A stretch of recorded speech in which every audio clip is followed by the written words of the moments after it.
Bismillahirrahmanirrahim. Alhamdulillah. Wassalatu wassalam ala rasulillah. Des gens ont questionné le messager d'Allah sallallahu alayhi wa sallam entre l'homme qui combat par courage, celui qui combat par tribalisme et celui qui combat par ostentation. Lequel d'entre eux combat sur le sentier d'Allah?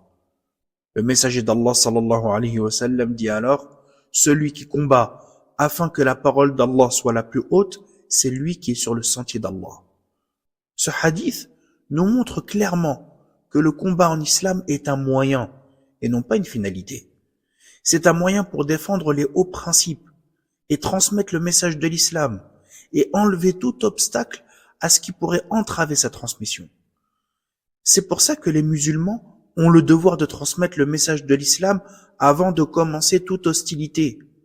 Et si une personne souhaite se renseigner sur l'islam, on a le devoir de prendre le temps de lui expliquer les principes de la religion et de répondre à toutes ces questions. Le récit qui nous intéresse aujourd'hui nous rappelle cette vérité. Je vous ai parlé très brièvement de la bataille d'Al-Qadisiyah, qui était une bataille décisive entre les musulmans et les Perses. Par la grâce d'Allah, les musulmans ont obtenu une victoire mémorable. Quelques mois avant la bataille d'Al-Qadisiyah, il y a une autre bataille, aussi importante, qui opposait cette fois-ci les musulmans et les byzantins. Subhanallah, l'État musulman était sur deux fronts en même temps. Et les deux adversaires n'étaient rien d'autre que les deux empires les plus puissants de l'époque, l'empire perse et l'empire byzantin. Les musulmans étaient sur le point d'affronter les byzantins dans une bataille décisive qui se nomme la bataille d'Al-Yarmouk. Il y a des moments dans l'histoire où le destin des hommes se joue dans un lieu et durant un événement. La bataille d'Al-Yarmouk fait partie des jours d'Allah, des jours glorieux où les musulmans, les serviteurs d'Allah, ont affronté la tyrannie des rois et des transgresseurs. C'est durant cette bataille que le sort du Chem, donc le Chem, c'est la région qui est la grande Syrie, qui englobe actuellement la Syrie, le Liban, la Jordanie et la Palestine, c'est durant cette bataille que le sort du Chem va se jouer. Les vainqueurs de cette bataille historique posséderont ces terres pour les siècles à venir. Pourtant, subhanallah, lorsqu'on remonte seulement 13 ans en arrière, qu'est-ce qui s'est passé 13 ans en arrière? On était durant la bataille de Badr, où le prophète sallallahu alayhi wa sallam invoquait son Seigneur pour les 300 musulmans qui allaient combattre les Mécois polythéistes, en disant: Seigneur, je t'implore d'accomplir la promesse que tu m'as faite. Si ce groupe de croyants était anéanti, tu ne serais plus jamais adoré.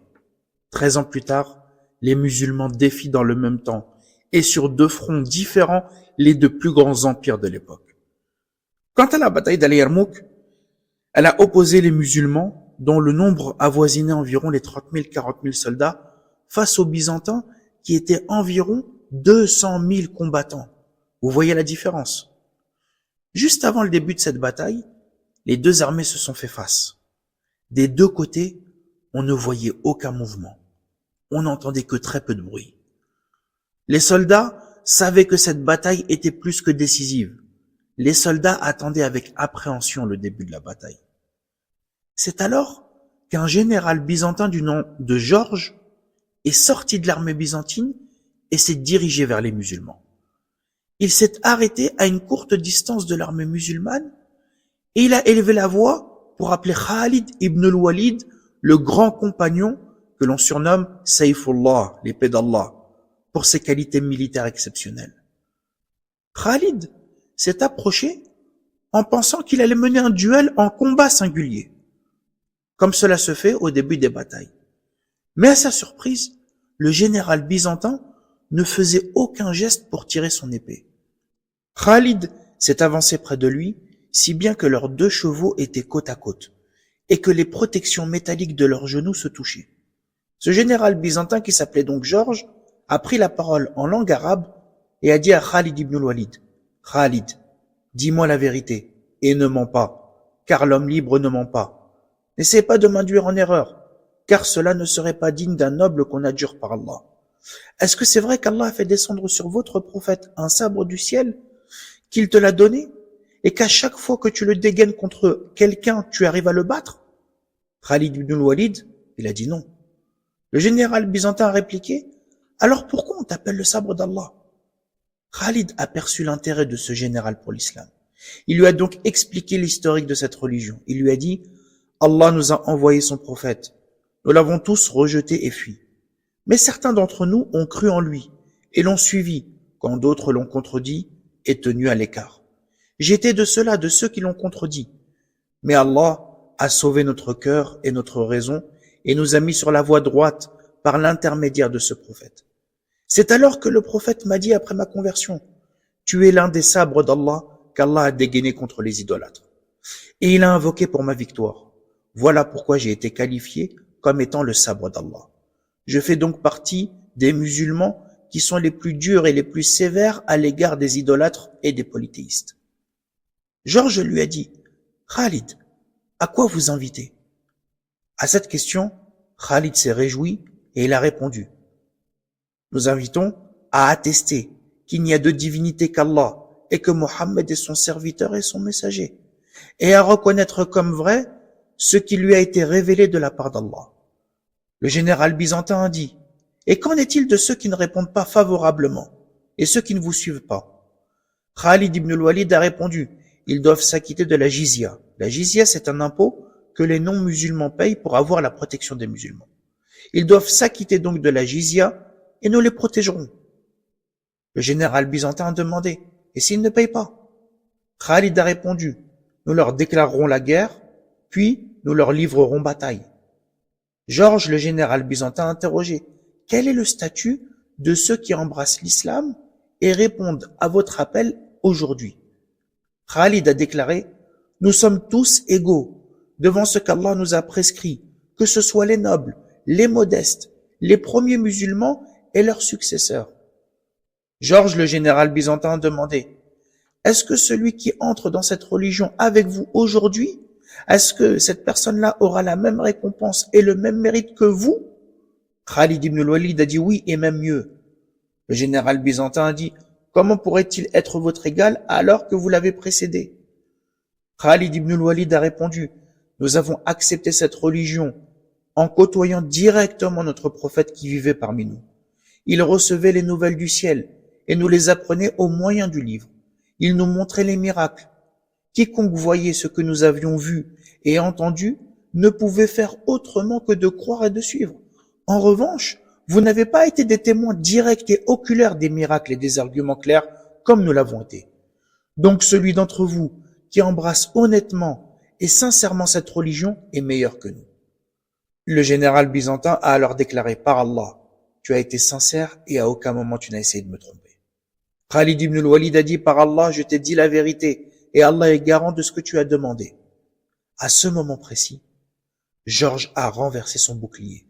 Il s'est approché encore plus de Khalid ibn al-Walid et il lui a dit, Allimni l'islam, apprends-moi l'islam. Allahu Akbar. De manière inattendue, ce général byzantin a décidé de se convertir à l'islam. Khalid l'a amené dans sa tente.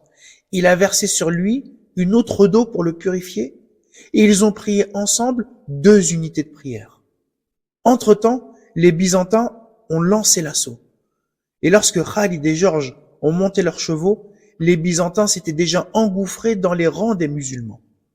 Ils ont combattu ensemble les Byzantins et quelques heures plus tard, le nouveau converti est tombé martyr au nom de la nouvelle foi qu'il venait d'embrasser après avoir combattu héroïquement.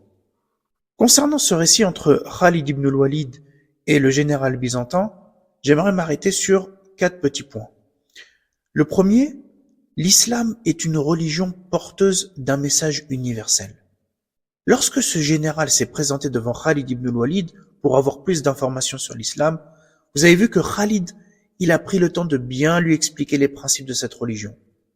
La propagation de l'islam sur les différents continents du monde et chez une multitude de peuples non arabes prouve de manière irréfutable le caractère universel de la religion islamique.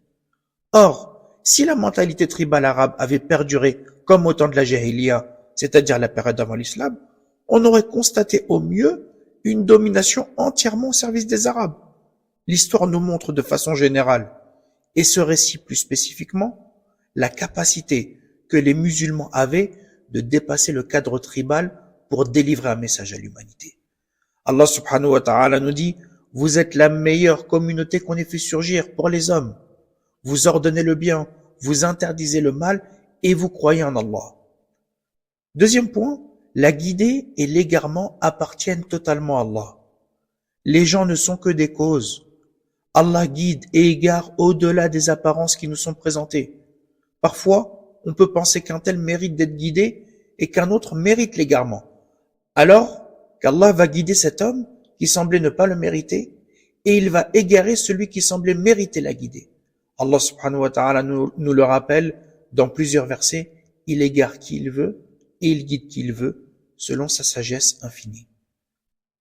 Troisième point, dans ce récit, Khalid ibn al-Walid rappelle le mérite de ceux qui ont cru au prophète sans l'avoir vu. Le prophète sallallahu alayhi wa sallam a interrogé un jour ses compagnons. Il leur a dit, quelle créature d'Allah à la fois la plus étonnante? Les compagnons ont dit les anges. Le prophète sallallahu alayhi wa sallam a dit les anges. Comment ne croiraient-ils pas? Les compagnons ont dit les prophètes. Le prophète sallallahu alayhi wa sallam a dit les prophètes reçoivent la révélation. Comment ne croiraient-ils pas?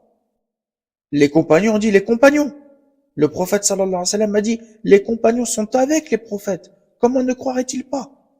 Et le prophète sallallahu alayhi wa sallam a ajouté mais ce sont plutôt les gens qui vont venir après vous et vont trouver un livre de la révélation, ils vont y croire et vont le suivre, donc sans avoir vu le prophète sallallahu alayhi wa sallam. Ce sont là les gens qui ont la foi la plus étonnante. Quatrième point, vous voyez à travers ce récit la bravoure de ce soldat byzantin qui a pris son courage à deux mains pour aller dans le camp des musulmans et s'adresser à Khalid ibn al-Walid. Subhanallah. Quels sont les actes que ce général a accomplis dans l'islam? 2 unités de prière seulement. Qu'est-ce que cela peut bien valoir en termes de quantité? Mais comme le prophète sallallahu alayhi wa sallam a dit, les actes ne valent que par leur fin. Et le prophète sallallahu alayhi wa sallam dit également, chacun sera ressuscité dans l'état où il était au moment de sa mort. Notre manière de terminer notre vie et notre façon de mourir n'est que le résultat de ce que nous avons récolté durant notre vie. Subhanallah. Allah guide qui il veut et il égare qui il veut selon sa sagesse infinie. Qu'Allah subhanahu wa ta'ala nous accorde une bonne fin.